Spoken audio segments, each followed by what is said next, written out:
What is Cormac McCarthy afraid of? Apparently not teenage girls. Because today we are going to hear McCarthy speak at length on his fears. Because when you look at McCarthy's bibliography, you can tell that he has experienced some form of trauma, that he is sensitive to certain issues, or maybe has a negative perception toward reality. And my name is Ian, and Right Conscious is the headquarters of everything related to Cormac McCarthy here on YouTube. In the playlist down below, you will find over 200 videos on McCarthy's books, his life, and his philosophy. And I want you guys to imagine a scenario. Let's say when you were 10 years old or so, you moved away from the city or wherever you were from, and you moved to this magical place, to this beautiful place, and you loved it, and you loved the people. But then you started to see this beautiful place all around you start to get destroyed. People who had been there for hundreds of years and cultures and customs all start to get ripped up. But the worst part of all is that it's your father doing it. He is one of the top 5 people in the area who is making this happen. And even worse, he is abusive and doesn't respect who you want to be as a person. Well, that is the situation that Cormac McCarthy was in. And in my opinion, is the impetus, is the creative urge and personality development that led him to writing his first short stories, Awake for Susan and A Drowning Incident, which are strong rebukes against his father. And so that sets the stage. And so this quote we're going to read is from about a decade ago, 15 years ago or so. And so McCarthy's kind of fears and perceptions of the world changed, but technically they are the same. So let's now hear from McCarthy. If you think about some of the things that are being talked about by thoughtful, intelligent scientists, you'd realize that in 100 years, the human race won't even be recognizable. We may indeed be part machine, and we may have computers implanted. It's more than theoretically possible to implant a chip in the brain that will contain all the information in all the libraries in the world. As people who have talked about this say, it's just a matter of figuring out the wiring. Now, there's a problem you can take to bed with you at night. And so for us living in 2024 with Neuralink and all the other projects going on right now, McCarthy kind of seems like a boomer doomer who doesn't understand technology. But it's not a surprise to see McCarthy speaking like this because almost every single one of his novels has been an anti-pastoral, or a forewarning to future generations or the current generation to slow the progress of civilization. And this is why I laugh when people say McCarthy wasn't political or this and that, because that view inherently is pretty libertarian. McCarthy would not align with either of the current parties, insane spending and social visions because he had a very primitivist view on things. Him and Edward Abbey wanted to illegally reintroduce wolves back into southern New Mexico and Arizona. And Abbey is a known kind of libertarian, anarchist, environmental type figure. And it's crazy to see the evolution of change in McCarthy and in the world because in McCarthy's first novel, no spoilers here, The Orchard Keeper, the main symbol, the main motif McCarthy utilizes through image patterning, is the government tank, is this tank that has been installed on one of the older characters' land. And it's like a water tank or a pesticide tank. And this tank eventually causes one of the characters to go in psychosis because he was born before the Civil War. He was born in a world where he was not divorced from nature. And when you read and understand The Orchard Keeper, you start to understand that, especially at the start of McCarthy's life, because I think he was connected kind of to the magic of childhood and the exploration of nature that he used to do, that he took a very kind of spiritual ecology lens toward nature, a very karmic view, that the more we kind of remove ourselves from nature and start to destroy it, the worse off we are as humans. And we can see this with Judge Holden, who is a man of ledger, a man of simulacra, who is creating a ledger of everything. Because as I've talked about many times before, the alphabet, is the greatest form of animism. Because before the alphabet was introduced to whatever particular group, they were functioning in animism, which means the attribution of a soul to inanimate objects and to all objects. And they were living in a state of reciprocity and anticipation and communion with nature and the symbols and basing their life and their feelings and emotions off of that. And that isn't to say that these indigenous people weren't sacrificing each other and cutting off each other's genitals and being totally barbaric. But McCarthy's favorite book was William James's The Varieties of Religious Experience.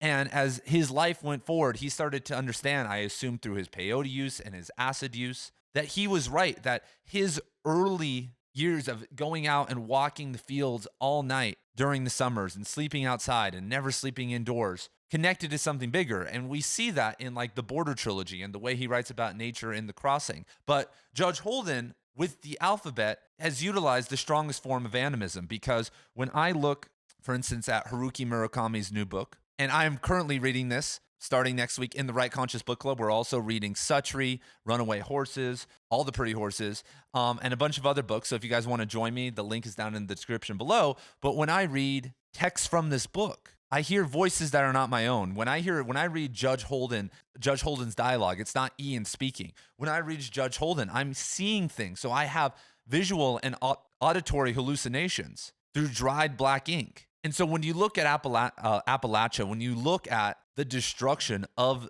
the great Smoky Mountains kind of community and area over the course of 1910 to 1950, it's insane. There was a great book, I don't remember what it's called right now, that kind of detailed how no other area felt the weight of industrialism more than Appalachia during that time, because people had already been established for centuries. And then they got ripped up. In the Northeast, things were always kind of moving in an industrial way. In the West, it was a bunch of new settlers. And so I just wanted to make that quick note about Judge Holden, because McCarthy is showing that to reach the pinnacle of violence doesn't mean that you're an illiterate person, killing a bunch of people and raging out, but rather that you are super literate, that you have begun to detach yourself from emotion and begun to live in words. And that's why I think, kind of in one perception, the epilogue is a preview to the 268 million people, according to the University of Hawaii, who died from democide, which is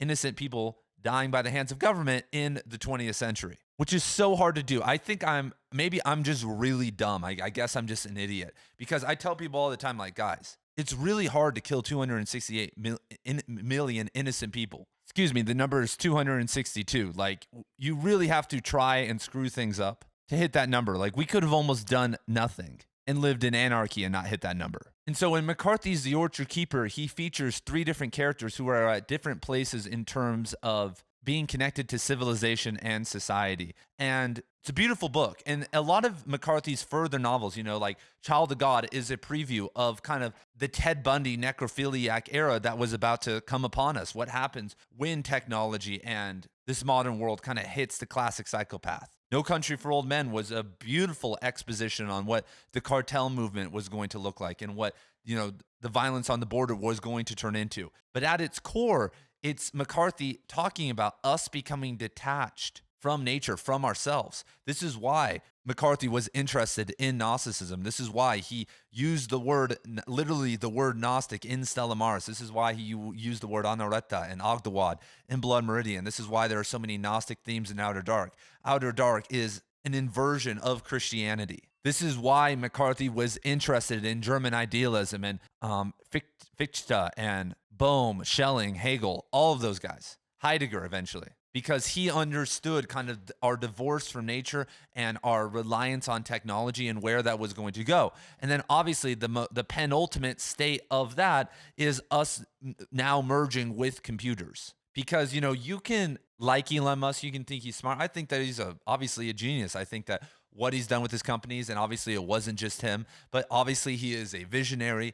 But when I look at him as an individual, as a man, and the way he looks and the way he acts, I would rather not be like that. I would rather not be addicted to technology, rather not be divorced from my body and spirituality. And because he is an icon, that's only going to get worse, because it's a perfect merging of the worship of science. Because when you look at Stella Maris and The Passenger, McCarthy's last 2 novels, even though McCarthy loves science, even though McCarthy was a part of the Santa Fe Institute, the Santa Fe Institute prides itself on being a libertarian institute. It prides itself on, understanding, or at least discussing complex systems and chaos theory, and how it's kind of a negative thing the more complex you make a society. McCarthy was a huge critic of the Manhattan Project and the nuclear bomb. McCarthy said in Stella Maris, much like David Lynch said in Twin Peaks: The Return with Bob, that the origin of modern evil, the origin of Lester Ballard and Anton Chigurh and all of these people, it was the Manhattan Project and the nuclear bomb.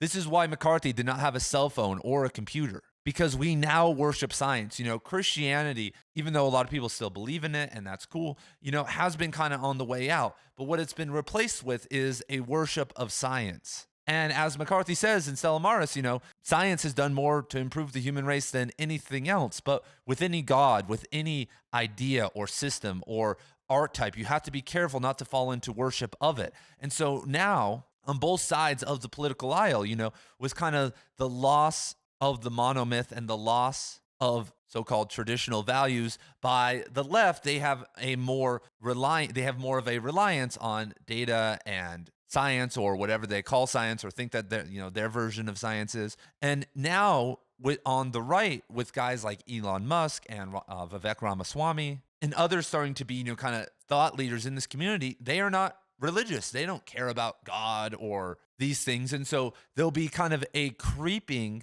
reliance on technology, because obviously the whole fossil fuel industry, and I'm not sitting here criticizing it, but the future of the world economies is technology. And if you are a free market person, then you have to be heavily invested in technology, and at some level believe in it. Because if you don't believe in technology and you kind of have a primitivist view, then you are not going to be able to rise into the upper echelons of these equity firms or this type of stuff, or even in politics, because these technology companies are not going to align with you. And so we are here now, the whole base and the superstructure, to start using Marxist terms, are, centered around technology, centered around this idea. And it is obviously very scary to think about. And some personal feelings, I talk about this all the time, that I know so many people that are moving through life, but they haven't even started to contemplate their own backyard. They don't even have a relationship with their own backyard or the world around them. They go on vacations, but they've never explored the valleys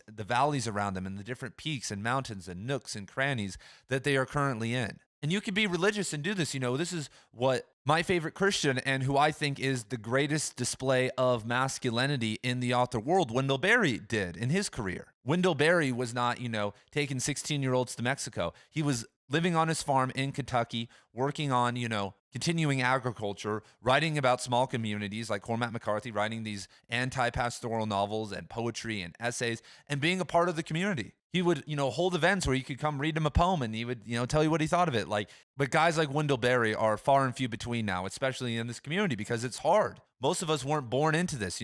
Berry was born into a time where you could get a farm. But right now, guys, if I want to get a farm, right now I'm a teacher in one of the worst paying states for teachers in the country. I have this YouTube channel, but I make a lot less than you guys think. People all the time are like, yeah, it's great, you're a full-time content creator. I'm like, really? I didn't know that. That's crazy. But for me to go live on the farm, for me to go get that property and live this kind of Berry lifestyle, I'm going to have to make a ton of money. That will never be possible through my job. And the only way I can do that is through technology. And the same probably goes for you, unfortunately. I don't really have any worldly skills. And even if I did, if I knew how to trade or something, that's still not enough. And unless I saved every single penny to be able to get a farm. Unless I want to go live in tornado land, unless I want to go live in the Midwest. And I love the Midwest, but that's just not what I'm feeling right now. I'm not trying to go get in the shelter and I enjoy mountains. I was raised with mountains. So anyway, it is a really scary possibility that now we have to, and there's a positive side. I don't want to turn this into a doomer scenario, because as I talk about all the time, the great work now is working with scalable digital content, because for the first time ever, I can speak to you wherever the hell you are at, and we can work together. I've worked together already with some of the fans of this channel on my poetry and with so many other things, and you guys have helped me a bunch. But what's scary is that there are very few people utilizing this small window of opportunity we have, where people are still literate. They still are not, don't have the computer chip in their head, and are still, skeptical or not totally immersed in the world of science and technology. We can still save a lot of people, but 40 years from now, not to once again go full doomer, I think that with the consolidation of power through AI and other stuff, that's not going to be possible anymore. And so, boom, that's what Cormac McCarthy is scared of. I think that's what all of us should be scared of. That's what McCarthy's entire bibliography was about the return, about a return to awareness, a return to contact, as Thoreau would say. the phenomenology of ontology, the beingness of being in the present moment, outside in this moment. That's what we are striving for. That's why McCarthy studied Eastern philosophy. That's why he did psychedelics. That's why you need to get it together day by day, building awareness, becoming a lucid dreamer, becoming a citizen of the now takes a while, and maintaining it is also hard work. And so I commend you on your journey. I commend you if you start. If you don't start, then technically you don't even exist because you're just off in space all of the time and not actually here with us in the now. And so, boom. Once again, if you guys want to go join my book club, we are starting in a couple days and then doing a bunch more next week. There's still time to catch up, and I will see you guys very soon.